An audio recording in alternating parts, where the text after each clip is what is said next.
Neki su se već venčali, blago njima. Pa šta ćemo mi da uradimo? Ja, da ćemo nešto uspeti. Dobar dan, po ko zna koji put u Novom Sadu. Dobar dan, poštovanje. Drago nam je. Kažete, mladenci moji. Pa imamo jedan problem.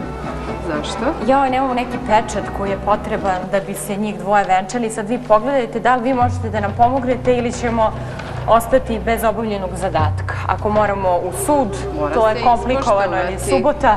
Naravno, da vidimo. Znači vi, Dušan... Ili ništa bez suda ne možemo ili možemo? Nažalost, ovog puta ne možete zakazati sve dok nemate pečat pravosnažnosti.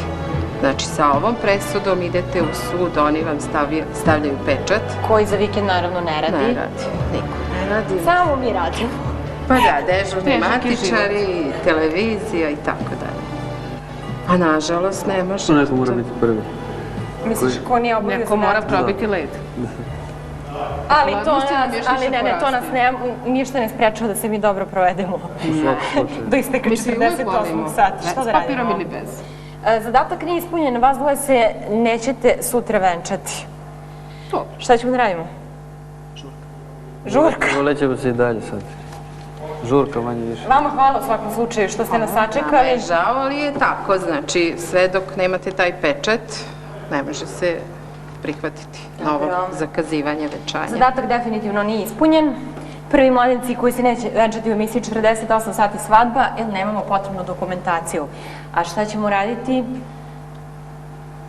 Pa ne znam.